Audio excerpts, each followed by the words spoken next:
Hi my lovelies, and welcome back to my channel. I am Miss Teacher, and today's video is going to be on how to teach emotion adjectives. This is part one of how to teach adjectives. So what you're going to do first is that you're going to pick 18 adjectives for your vocabulary. This might be difficult for you, and if it is, I have already listed 18 adjectives that you can use for your vocabulary.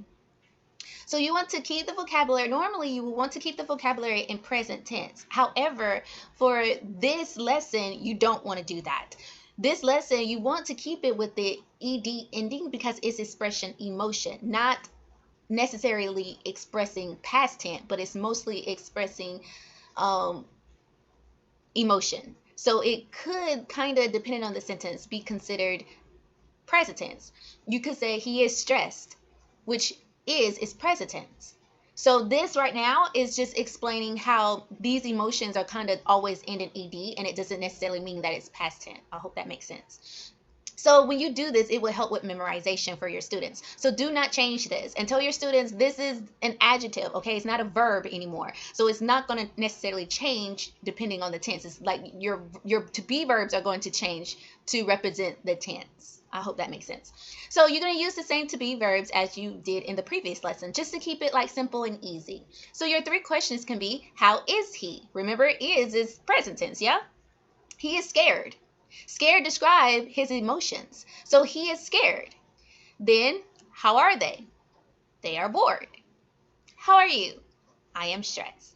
So these would be typically your three questions and answers that you will want to teach. And to learn how to teach these, just go on over to another video that I've shown you how to teach it, and you can teach it that way too.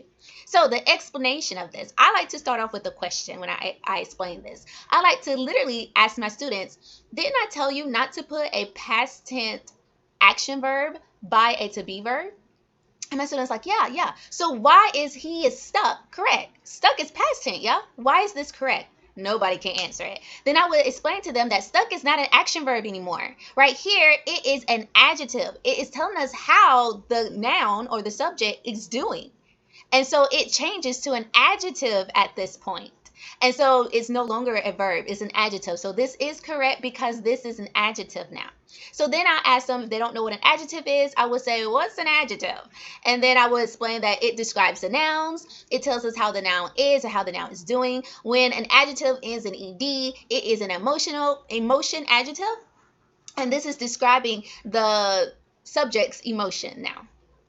So let's go into the form. The form will be subject plus to-be verb plus the past tense adjective. It must be the past tense adjective. Remember, when an adjective ends in ed, it is expressing emotion. So it must always be in past tense, and you must stress to your students that it has to always end in ed. This changes the tense of the subject of the sentence, not this. This is an emotion, not a verb anymore. So it does not change. It is always ending in ed. Okay, and I hope that has been clear. And if you have any questions, put it down below. Okay, goodbye, everybody.